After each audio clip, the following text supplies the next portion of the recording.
Bine v-am regăsit, dragii mei din Zodia Fecioară, oriunde v-ați afla. Bine ați venit tuturor pe canalul meu Tarot Flori de Loto. Numele meu este Nina, pentru cei care nu mă cunosc, și ca de obicei mă bucur să vă am alături la fiecare lectură, atât pe dragii mei abonați, cum de asemenea și pe cei care poate sunteți pentru prima oară aici pe canal. Azi voi face o lectură temporală, așa cum v-am obișnuit, o lectură fără limită de timp, pe care voi să o puteți urmări oricând doriți sau atunci când apare în viața voastră.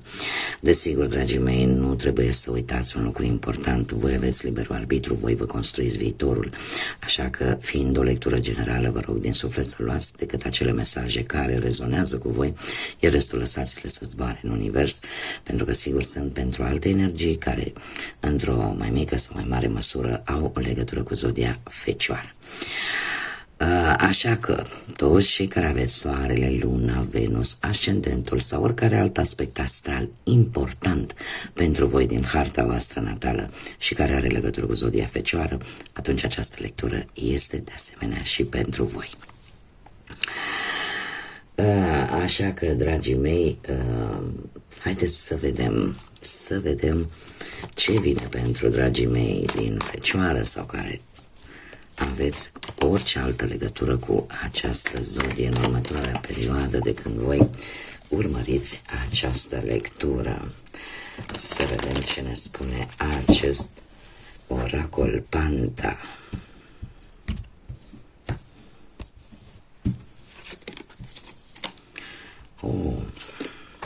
Dragilor, se pare că un sentiment de vinovăție v-a cam măcinat în ultima perioadă. Ați simțit nevoia poate să fiți iertați sau să iertați pe cineva, de ce nu? Ați simțit nevoia să mărturisiți, să spuneți cuiva un anumit sentiment de vinovăție, ca și cum mai spune, știi, uite, într-o anumită situație, totuși am avut și eu, poate unii dintre voi ați conștientizat că ați avut partea voastră de vină și aveți nevoie de un sprijin moral, aș spune. Ați simțit nevoia, poate, unii dintre voi, sau poate ați avut o pierdere și lucrul ăsta cumva e ca și cum ai zice: n-am făcut totul, puteam să fac mai mult. Și aceasta e un sentiment de vinovăție, poate vis-a-vis de orice situație din viața de zi cu zi, din orice aspect al vieții. În momentul în care nu suntem mulțumiți de noi, aș fi putut să fac mai mult decât am făcut pentru a-mi reuși cu tare plan, cu tare proiect. Da? Poate să fie și acest lucru. În prezent sunteți totuși un pic mai indulgenți cu voi și aveți o interacțiune mult mai accentuată, aș spune, poate cu amicii, cu prietenii. Și se face un plan, dragilor, un plan care în primă fază, pe termen, cel puțin în următoarea perioadă, în viitorul apropiat, pe voi vă va ajuta. Se face un plan mai mult la nivel material, ceva care s-a strâns un bănuț pentru ceva. Pentru un proiect, pentru ceva ce are legătură poate cu pensia, pensionarea posibil. Apare instinctul de a economisi, instinctul de a pune ceva deoparte, de a nu lăsa lucrurile să meargă neorganizat. Și acest instinct vă va urmări și în următoarea perioadă. E ca și cum ai zice: dom'le, m-am repliat, într-adevăr, am trecut printr-o perioadă destul de complicată, dar încet lucrurile revin pe făgașul lor normal și există totuși această idee de a pune ceva deoparte, de a avea pentru mai târziu. În prima fază am spus că este vorba despre bănuți, dar eu aș spune că și pentru alții dintre voi încercați să vă menajați un pic mai mult pe voi în următoarea perioadă. Dar să nu mai vă uzați atât de mult. Ca și numere importante am 71, 47, 49, cifra 8, cifra 11 și cifra 13, care pot simboliza poate anumite date, anumite lucruri importante pentru voi. Haideți să vedem ce ne spune tarotul pentru dragii mei din Fecioară sau cu aspecte importante în Fecioară. Ce vine pentru voi? Și bineînțeles că vom începe cu partea profesională, dragilor. Ceva aici va schimba viața. Ceva aici va schimba viața în bine. Pe plan profesional avem, se repetă cifra 9 de 2 ori. Asta înseamnă că există fructificare, există o realizare, există o recoltă pe care ați cules-o și o veți mai culege și în următoarea perioadă a ceva ce voi ați investit. Pe plan profesional, cu acest 9 de cupe, trebuie să vă spun că, mai ales pentru cei care aveți propria voastră afacere, ați avut posibilitatea să vă extindeți respectiva afacere. Alții poate ați reușit să obțineți acea avansare, acel post pentru care ați dat poate un interviu destul de important și ați primit un răspuns pozitiv, lucru care a dus ca această așteptare să se termine într-un fel sau altul. Roata norocului din prezent, când vorbește că poate chiar în acest moment treceți printr-o printr-o schimbare, dar o schimbare semnificativă care a venit în viața voastră pe plan profesional foarte rapid, a venit așa ca o surpriză, a venit așa, nu știu, sub forma poate unui răspuns la care nu v-ați fi așteptat, dar care a venit cu o schimbare pozitivă pentru voi. O schimbare foarte pozitivă, aș spune, în care următoarea perioadă cu acest 9 de monede vă va aduce poate mai mulți bănuți, o situație financiară mult mai bună dar cel mai important vă va aduce un echilibru. Un echilibru mai ales pe partea asta a profesiei. Se pare că ori, cum am mai spus, am văzut chiar și din prima carte, ori veți reuși să obțineți acea pensie pentru care poate v-ați luptat, ori poate veți reuși și în următoarea perioadă să primiți acea avansare sau acea oportunitate de a crește și de a avansa. Dar are legătură foarte tare, mare atenție, cu karma, cu ceea ce voi ați semănat și acum a venit momentul să și recoltați, să culegeți roadele muncii voastre. Mergem mai departe, pe partea banilor. Foarte interesant. Nu cred. Dragilor, dragi, ați avut o perioadă de, cum să spun eu, de șanse foarte multe, foarte mari, foarte importante mai degrabă, aș zice, de a face bani sau ca banii să intre în viața voastră. Avem un as de cupe care pe partea banilor îmi vorbește de câștig. Poate unii dintre voi chiar ați câștigat, nu știu, la un joc al hazardului, alții poate că ați găsit niște bani întâmplători, poate uitați prin casă, vreo cutie, prin nu știu. Alții poate ați avut parte de ceva bănuți în plus la salariu. Cert este că asul de cupe vine cu un mesaj pozitiv, vine cu un mesaj de reînnoire, de noi începuturi, da? Și de noi șanse de care ați avut parte cu ceva timp în urmă. Prezentul pentru voi vine cu un 2 de cupe. Asta îmi spune că finanțele sunt destul de echilibrate, că ai atât cât este nevoie, cât este necesar, nu duci lipsă cum să spun, o să duci lipsa acută de bănuți, cumva lucrurile sunt foarte echilibrate. Următoarea perioadă pentru voi, în schimb, vine cu o ofertă foarte mare, o șansă foarte mare către a prospera, către a avea abundență materială. Niște bani total neașteptați care vă vor ajuta să rezolvați poate anumite situații sau pur și simplu câștigurile voastre vor crește. Vor crește poate în urma unei idei care să-ți aducă ceva în plus. Este, cum am mai spus, o șansă, o oportunitate foarte mare către a prospera, către prosperitate și către abundență. Pe plan sentimental, în primul rând, începem cu cei care deja sunteți într-o relație, dragii mei. Ei, pe plan sentimental avem, cu acest 6 de monede, a fost o perioadă în care relația poate a traversat o perioadă de compasiune, de ajutor reciproc. În general a fost o perioadă destul de echilibrată, unde armonia în pereche a fost foarte importantă. Nu știu dacă a avut vreo influență stabilitatea materială vis-a-vis de această armonie. În prezent se pare că ceva vă nemulțumește. Ceva nu mai e ca înainte.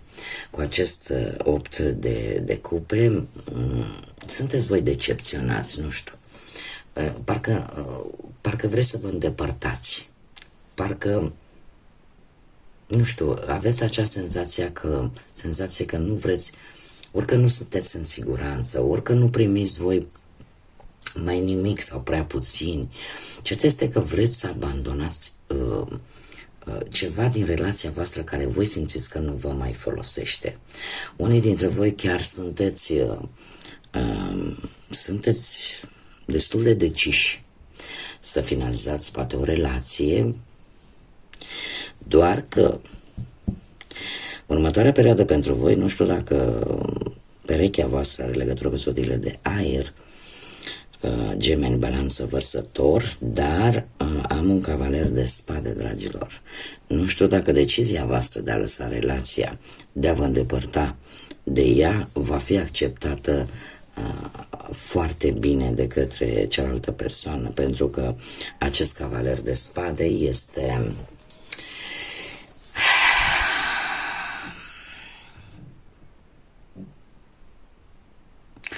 o persoană care este destul de impulsivă și care nu prea are momente când ia decizii fără să le gândească neapărat, adică să stea temeinic și să le analizeze, și e posibil să nu fie de acord cu decizia voastră, chiar aș putea să spun să vi se ceară o reîmpăcare, să vi se ceară, cum să spunem, o nouă apropiere, mai ales dacă deja se vede o distanțare între voi. Da? Adică nu va lăsa ca lucrurile să rămână așa. Se va lansa în forță. Cumva o va face, cred că, într-un mod foarte impulsiv, nu va sta foarte mult pe gânduri. Dar mie mi-apare că există într-adevăr șansa pentru unii dintre voi într-o reîmpăcare. Mergem mai departe, haideți să vedem cei care sunteți singurei. Dragii mei dragi, cei care sunteți singurei în viața voastră sentimentală, se pare că nu știu dacă zodiile de pământ, la fel ca și voi, Taur, Fecioară, Capricorn, sau sunteți chiar voi. Ați avut o perioadă în care ați schimbat forma de a face lucrurile. Cumva n-ați mai mers poate în aceleași locuri unde deja v-ați dat seama că nu puteți cunoaște oameni noi și ați încercat să faceți lucrurile într-un mod total diferit față de cum le-ați făcut până acum. Ați fost un pic mai... ați avut mai multă răbdare și aș zice că poate unii dintre voi ați încercat să onorați o anumită promisiune care cumva are legătură cu viața voastră sentimentală. Totuși, în prezent,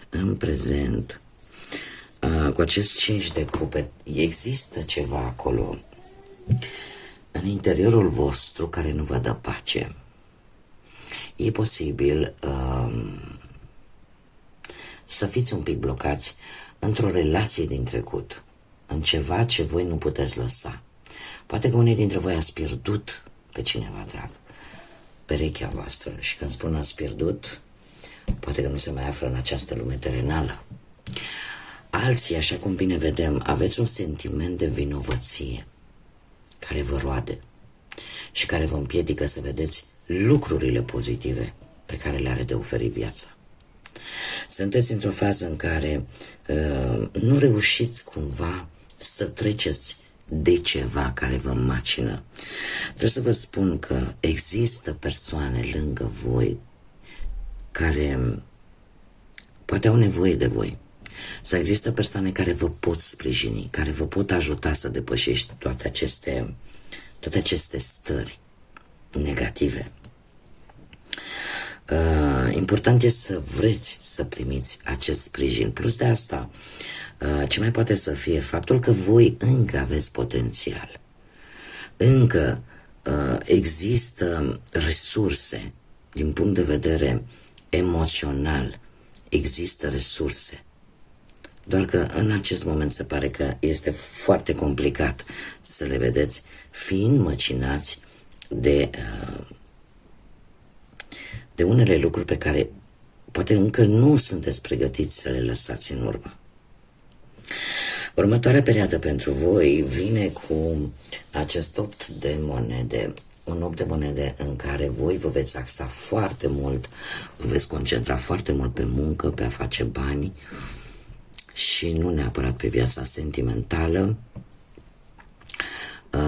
Lucrul ăsta probabil că vine în urma unei schimbări, eu aș spune destul de benefice dacă vorbim de planul ăsta profesional, material. De ce? Pentru că pot apărea, în sfârșit poți începe acel curs, acel studiu pe care tu ți-l doreai sau cumva schimbarea asta va avea totuși și o latură benefică pentru voi, pentru că încet, încet va încerca să vă scoată din această gaură neagră, ca să zic așa. Haideți să vedem ce mesaj are acest oracol astrologic pentru voi, acest oracol lunar. Și avem primul pătrar de lună în Rac, care, uite, chiar ce vă spune, împinge în exterior orice nesiguranță, orice teamă, împinge-o afară, alungă-o din viața ta.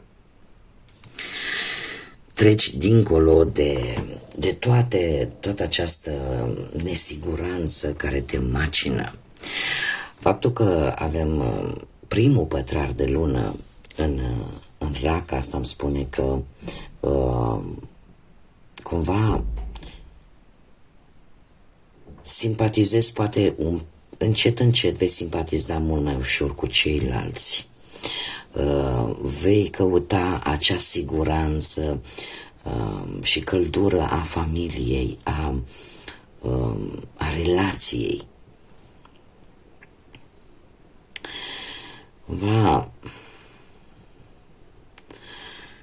Chiar dacă vă veți simți ușor vulnerabil,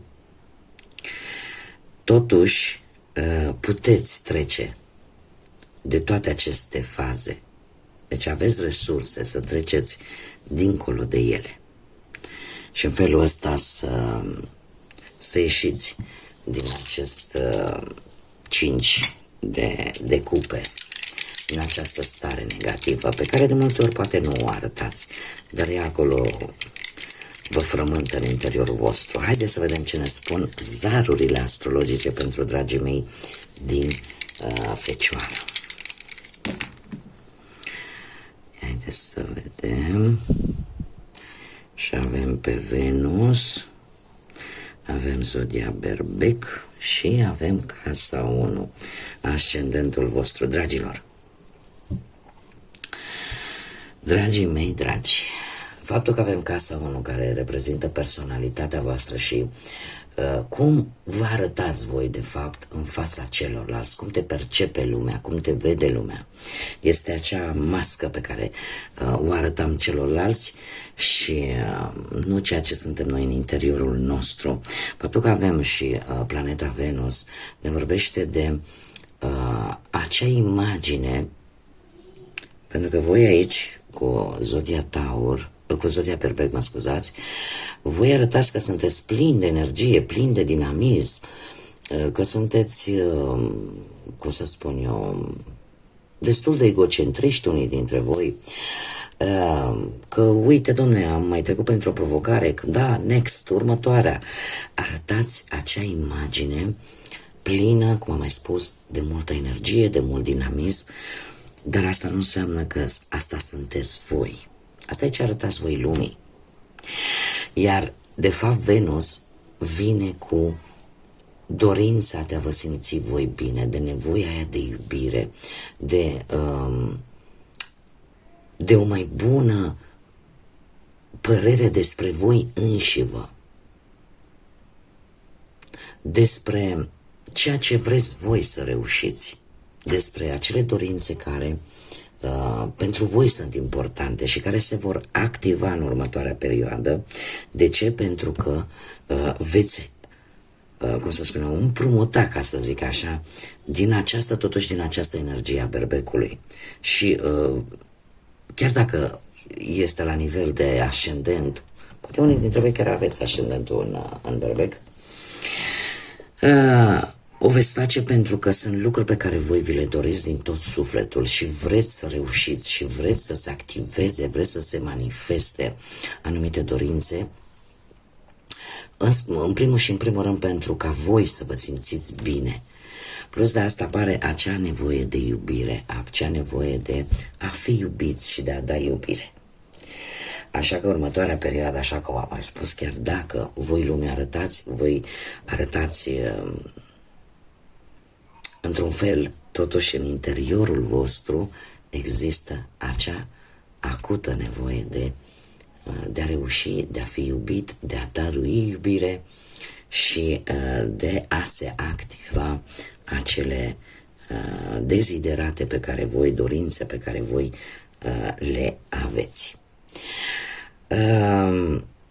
Cam atât am avut pentru voi, dragilor, din Fecioară. Eu vă mulțumesc pentru prezență și vă mulțumesc pentru tot sprijinul acordat ca de fiecare dată.